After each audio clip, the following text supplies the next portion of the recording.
Welcome to एग्ज़ामपीडिया।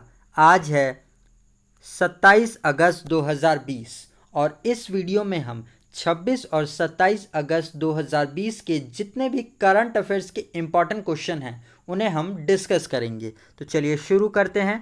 पहला question, हाल ही में भारतीय वायुसेना ने किस नाम से एक मोबाइल एप्लीकेशन को लॉन्च किया है? तो इसका सही आंसर है सी, माई इंडियन एयर फोर्स। तो अभी हमारे air chief marshal Rakesh Kumar Singh Bhadauria ने स्टूडेंट्स को करियर रिलेटेड जानकारी और नौकरियों का विवरण देने के लिए एक मोबाइल एप्लीकेशन को लॉन्च किया है जिसका नाम है माई इंडियन एयर फोर्स। इस एप्लीकेशन को CDAG यानी centre for development of advance computing ने बनाया है। तो इस एप्लीकेशन में करियर रिलेटेड जानकारी के अलावा भारतीय वायुसेना की वीरता के भव्य इतिहास की कहानियों को भी प्रदर्शित किया गया है। तो आप इसे ज़रूर याद रखिएगा, ये बहुत इंपॉर्टेंट क्वेश्चन है। अब हम आगे बढ़ते हैं। हाल ही में कितने खिलाड़ियों को राजीव गांधी खेल रत्न पुरस्कार 2020 के लिए चुना गया है? तो इसका सही आंसर है सी, 5 खिलाड़ियों को। तो अभी 5 खिलाड़ियों को राजीव गांधी खेल रत्न पुरस्कार 2020 के लिए चुना गया है।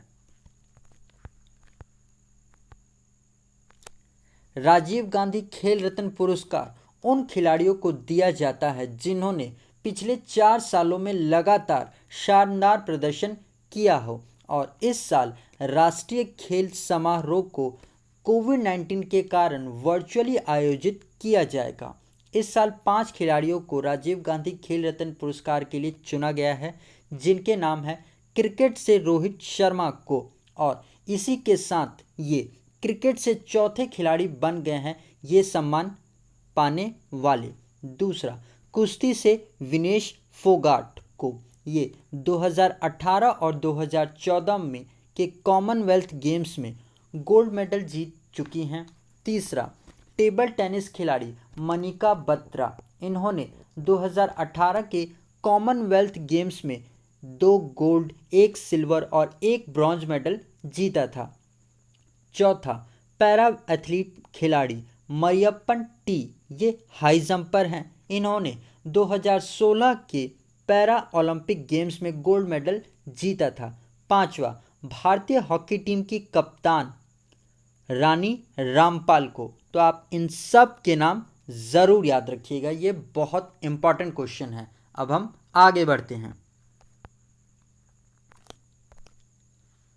हाल ही में ICC हॉल ऑफ फेम में किसे शामिल किया गया है? तो इसका आंसर है डी, ऊपर के सभी को, यानी जैकिस कालिस, लीजा स्टेलकर और जहीर अब्बास को। तो अभी ICC हॉल ऑफ फेम में शामिल होने वाले साउथ अफ्रीका के महान ऑलराउंडर जैक कैलिस, पुणे में जन्मी ऑस्ट्रेलिया की पूर्व कप्तान लीसा स्टेलकर और पाकिस्तान के पूर्व महान बल्लेबाज जहीर अब्बास को शामिल किया गया है। जैक कैलिस ये ICC हॉल ऑफ फेम में शामिल होने वाले साउथ अफ्रीका के चौथे खिलाड़ी बन गए हैं। दूसरा, लीसा स्टेलकर ये ICC हॉल ऑफ फेम में शामिल होने वाली 6ठी महिला ऑस्ट्रेलियन खिलाड़ी बन गई हैं। जहीर अब्बास ये ICC हॉल ऑफ फेम में शामिल होने वाले 6ठे पाकिस्तानी खिलाड़ी बन गए हैं। तो आप इन सब के नाम ज़रूर याद रखिएगा। अब हम आगे बढ़ते हैं। हाल ही में प्रकाशित पुस्तक गैस्ट्रिक कैंसर किसने लिखी है? तो इनका नाम है ए, डॉक्टर अशोक के वैद। तो अभी हमारे डोनर मंत्री जितेंद्र कुमार जी ने कैंसर पर आधारित डॉक्टर अशोक के वैद द्वारा लिखी गई पुस्तक को रिलीज किया है जिसका नाम है गैस्ट्रिक कैंसर। डॉक्टर अशोक के वैद ये एक प्रतिष्ठित चिकित्सक हैं और इन्हें मेडिकल फील्ड में इनके द्वारा किए गए कार्य के लिए पद्मश्री सम्मान से सम्मानित किया जा चुका है। तो आप इनका नाम ज़रूर याद रखिएगा। अब हम आगे बढ़ते हैं। हाल ही में किस संगठन ने डिजिटल सेवा के लिए सुपर ऐप को लॉन्च किया है? तो इसका सही आंसर है ए, टाटा ग्रुप ने। तो अभी टाटा ग्रुप ने अपनी डिजिटल सेवा शुरू करने जा रही है, जिसके लिए टाटा ग्रुप एक ऐप लॉन्च करेगी जिसका नाम है सुपर ऐप। इस ऐप से food, grocery, fashion, lifestyle, electronics और इंश्योरेंस जैसी सर्विसेज प्रदान की जाएगी। इस एप्लीकेशन को मौजूदा बाजार खपत के हिसाब से तैयार किया जाएगा। अब क्वेश्चन में बात टाटा ग्रुप की हो रही है, तो इसका हेडक्वार्टर है मुंबई में और इसके चेयरमैन हैं नटराजन चंद्र शेखरन। तो आप इनका नाम भी ज़रूर याद रखिएगा। अब हम आगे बढ़ते हैं। हाल ही में प्रकाशित पुस्तक who painted my lust red किसने लिखी है? तो इनका नाम है ए, श्री अय्यर ने।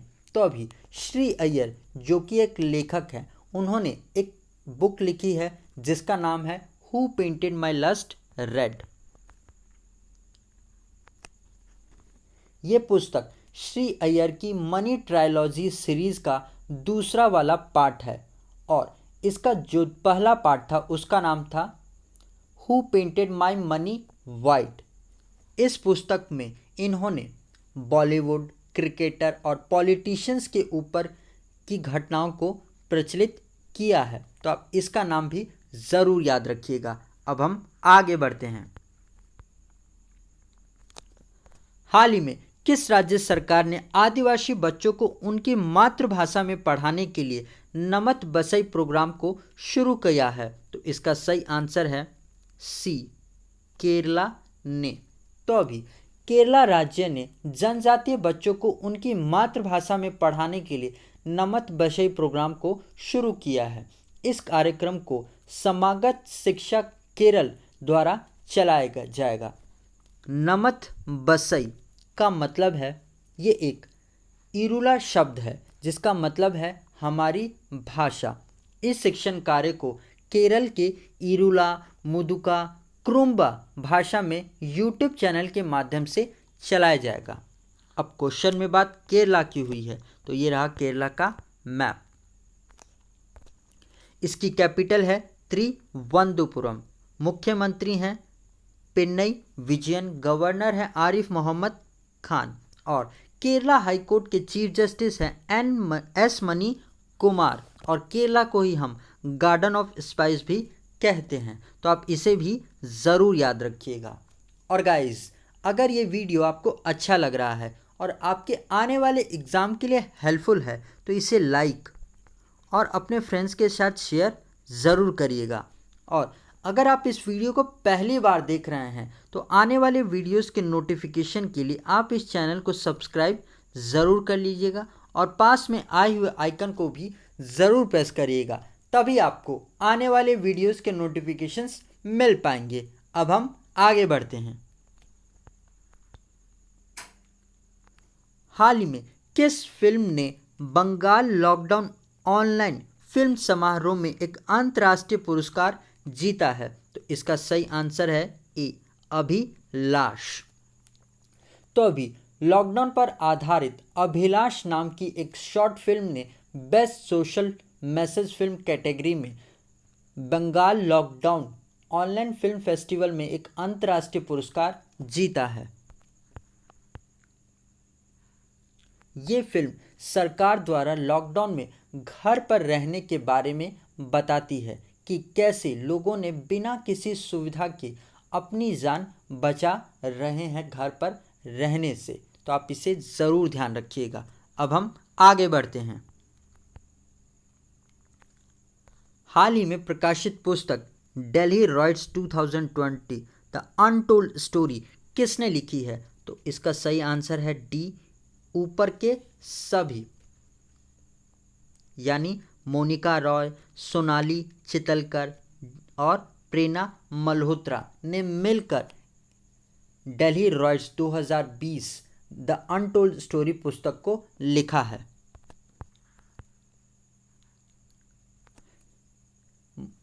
मोनिका अरोड़ा ये एडवोकेट हैं, सोनाली चितलकर ये पॉलिटिकल साइंस की टीचर हैं और प्रेरणा मल्होत्रा ये इंग्लिश की टीचर हैं दिल्ली यूनिवर्सिटी ने, और इन तीनों ने ही मिलकर इस पुस्तक को लिखा है। तो आप इनका नाम ज़रूर याद रखिएगा। अब हम आगे बढ़ते हैं। हाल ही में कब महिला समानता दिवस मनाया गया? तो इसका सही आंसर है सी, 26 अगस्त को। तो हम 26 अगस्त को महिला समानता दिवस यानी वुमेन इक्वालिटी डे के रूप में मनाते हैं। इस दिन को संयुक्त राष्ट्र अमेरिका में 1920 के दशक में अपनाए जा रहे 19वें संशोधन को याद करने के लिए 1973 से 26 अगस्त को मनाया जा रहा है। इस अधिनियम से संघीय सरकार और राज्यों को लोगों को उनके लिंग के आधार पर मत देने के अधिकार से रोका नहीं जा सकता है। इसी को याद करने के लिए ये दिन मनाया जाता है। तो आप इसे ज़रूर ध्यान रखिएगा। अब हम आगे बढ़ते हैं। हाल ही में विश्व का सबसे तेज मानव कैलकुलेटर का खिताब किसने जीता है? तो इनका नाम है ए, नीलकंठ भानु प्रकाश ने। तो अभी हैदराबाद के 21 वर्षीय नीलकंठ भानु प्रकाश ने लंदन में माइंड स्पोर्ट्स ओलंपियाड में मेंटल कैलकुलेशन वर्ल्ड चैंपियनशिप में भारत के लिए पहला गोल्ड मेडल जीतने के बाद ये दुनिया के सबसे तेज मानव कैलकुलेटर बन गए हैं। इस चैंपियनशिप को लंदन में स्वतंत्र इंडिपेंडेंस डे को आयोजित किया गया था, जिसमें 13 से 50 वर्ष की आयु वर्ग के 30 प्रतिभागियों ने हिस्सा लिया था। और इसी चैंपियनशिप को जीतने के बाद नीलकंठ भानु प्रकाश दुनिया के सबसे तेज मानव कैलकुलेटर बन गए हैं, और इसी के साथ इन्होंने शकुंतला देवी का रिकॉर्ड भी तोड़ दिया है। तो आप इनका नाम ज़रूर याद रखिएगा, ये बहुत इम्पॉर्टेंट नाम है। अब हम आगे बढ़ते हैं। तो गाइज़, ये वीडियो आपको कैसा लगा आप कमेंट सेक्शन में लिखकर ज़रूर बताइएगा। और अगर अभी तक आपने इस वीडियो को लाइक और अपने फ्रेंड्स के साथ शेयर नहीं किया है तो आप इसे ज़रूर लाइक और शेयर करते हुए जाइएगा। और अगर आप इस वीडियो का PDF लेना चाहते हैं तो आप हमारे टेलीग्राम चैनल से जुड़कर ले सकते हैं। आज के लिए इतना ही। Thanks for listening.